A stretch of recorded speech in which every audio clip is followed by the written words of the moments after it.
Hello friends, welcome to our YouTube channel. तो आज का हमारा क्वेश्चन है, पर्यावरण संरक्षण में विद्यालय की भूमिका का वर्णन करें। तो क्वेश्चन पर चलने से पहले जो भी चैनल पर नए हैं वो चैनल को सब्सक्राइब कर दें और साथ ही हमारे टेलीग्राम चैनल को भी ज्वाइन कर सकते हैं, जिसका लिंक आपको डिस्क्रिप्शन में और कमेंट सेक्शन में मिल जाएगा। ठीक है, तो चलिए हम क्वेश्चन की ओर चलते हैं। हमारा क्वेश्चन है, पर्यावरण संरक्षण में विद्यालय की भूमिका का वर्णन करें। ठीक है, चलिए आइए। मानव जीविकोपार्जन के लिए विज्ञान तकनीकी ज्ञान की सहायता से संसाधनों का दोहन बड़े पैमाने पर करने लगा है। जीविकोपार्जन मतलब होता है जीवन जीने के लिए। ठीक है, तो मानव जो है जीवन जीने के लिए विज्ञान की जो टेक्नोलॉजी है उनकी सहायता से संसाधनों का दोहन कर रहा है, मतलब यूज कर रहा है बहुत ही ज़्यादा। जनसंख्या वृद्धि के साथ उद्योगों की स्थापना हुई, जहाँ संसाधनों की मांग बढ़ रही है। मतलब जिस तरह जनसंख्या की वृद्धि होती गई उसी के साथ साथ उद्योगों की स्थापना की जा रही है, क्योंकि देखिए जनसंख्या जैसे ही बढ़ेगी तो लोगों की आवश्यकताएं बढ़ेगी और उस आवश्यकताओं को पूरी करने के लिए ज़्यादा से ज़्यादा उद्योगों की आवश्यकता होगी और उस आवश्यकता के कारण संसाधनों की मांग बढ़ रही है। संसाधनों के अत्यधिक दोहन से विद्वानों के मध्य यह आशंका उत्पन्न होने लगी है कि प्राकृतिक संसाधन समाप्त न हो जाए। तो संसाधनों का जो इतना दोहन होने लगा तो विद्वानों के मध्य यह आशंका होने लगी कहीं प्राकृतिक संसाधन समाप्त न हो जाए। अतः विद्वानों को इसके संरक्षण की आवश्यकता महसूस हुई। विद्वानों का मत था कि यदि वर्तमान में पर्यावरण का संरक्षण नहीं किया जाए तो यह आगे आने वाली पीढ़ियों के लिए अभिशाप के समान होगा।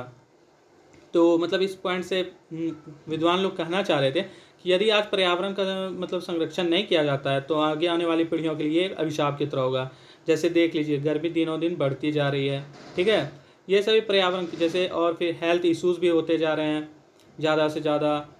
ये सब पॉल्यूशन पर्यावरण का ही छेड़छाड़ से का परिणाम है, पर्यावरण से जो हम लोगों ने छेड़छाड़ किया है। चलिए आगे बढ़ते हैं।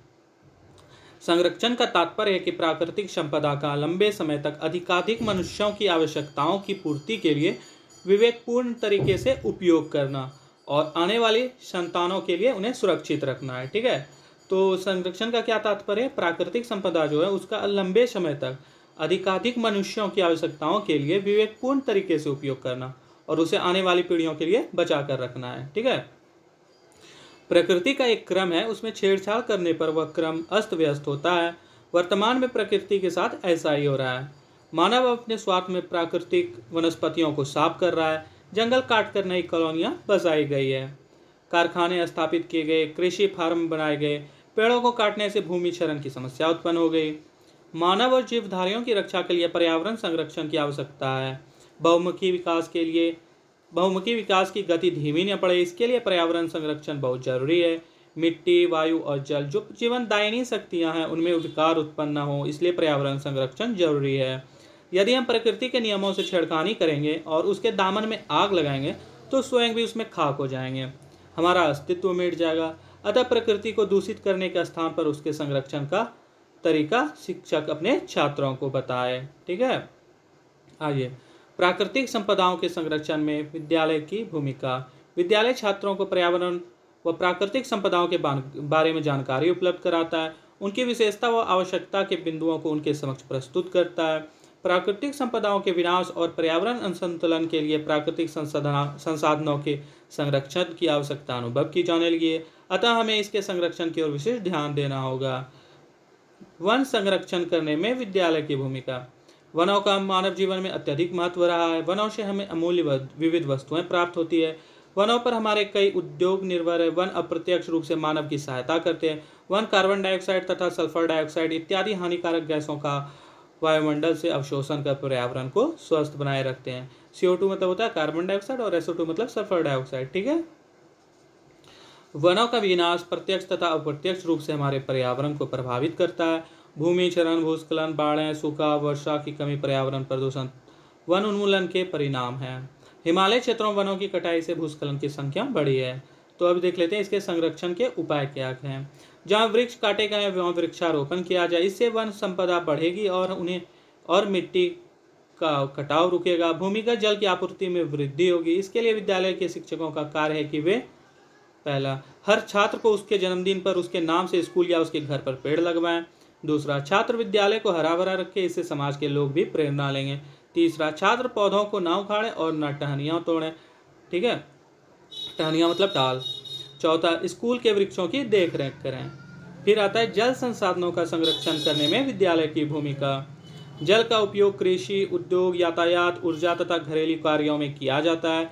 यदि जल का समुचित उपयोग किया जाए तो वह कभी कम नहीं होगा, परंतु अनेक भागों में जल की कमी है। जो जल उपलब्ध है वह प्रदूषित है। अतः आवश्यकता है जल का समुचित उपयोग करने की और दूसरा उसे स्वच्छ रखने की। अतः शिक्षक छात्रों को यह बताएं कि जल कैसे शुद्ध रखा जा सकता है। जल प्रदूषण को रोकना, शुद्धिकरण करना और उसे पुनः उपयोग में लाना आवश्यक है। जल को दूषित होने से बचाने के लिए 3 प्रकार के काम में लाए जाएं, 3 प्रकार के उपाय काम में लाए जाएं। ठीक है, तो पहला है नगरों का कूड़ा करकट गंदे नाले, नालियों तथा सीवेज पाइप आबादी से दूर गड्ढे में डालें। कूड़े करकट दूर फेंकें तथा उसे जला दें। फिर दूसरा है गड्ढे में जो जल शेष बचे उसे पुनः फिल्टर करके शुद्ध किया जाए और उसे सिंचाई के काम में लाया जाए। छात्रों के अभिभावकों की सभा करके ये तरीके शिक्षक अभिभावकों को व्यवहारिक रूप से बताएं। फिर तीसरा, इसके अतिरिक्त नदी के जल में गंदे कपड़े धोना, जानवरों को नहलाना तथा मृत जीव जंतु फेंकने से मना किया जाए। नदी के जल को साफ रखने के लिए जनसाधारण में चेतना जागृत करने की आवश्यकता है। स्कूल के शिक्षक छात्रों के साथ जनता के बीच जाकर ये बात बताएं।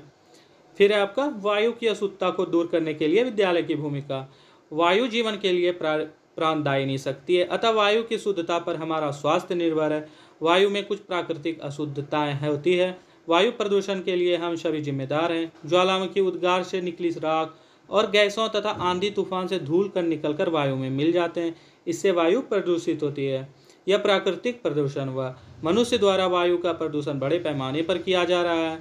स्वचालित मशीनों और मोटर गाड़ियों में पेट्रोल डीजल जलता है, इससे सल्फर तथा नाइट्रोजन ऑक्साइड उत्पन्न होती है। नाभिकीय विकिरण से घातक विषैली गैसें वायुमंडल में मिलती रहती, इससे वायु प्रदूषण की समस्या उत्पन्न हुई है। तो अब इसके उपाय देख लेते हैं कैसे इससे निजात पाया जाए। पहला है औद्योगिक कल कारखानों को आबादी से दूर लगाया जाए। औद्योगिक कल कारखाने आबादी से दूर किए जाएं। दूसरा है कल कारखानों में ऊंची चिमनियाँ लगाई जाए। तीसरा है चिमनियों में फिल्टर लगाया जाए। चौथा है स्वचालित वाहनों तथा मशीनों में अच्छी किस्म का पेट्रोल डीजल जलाया जाए। फिर पाँचवा है शहरों और औद्योगिक बस्तियों के आसपास वृक्षारोपण किया जाए। विद्यालय के आसपास पेड़ लगाएं। फिर छठा है छात्रों में पर्यावरण संरक्षण की चेतना जागृत की जाए। ठीक है, फिर हमारा नेक्स्ट है मिट्टी या मृदा संरक्षण। भूमि की ऊपरी उपजाऊ परत मृदा मिट्टी कही जाती है। मृदा में अनेकों खनिज तत्व मिश्रित हैं।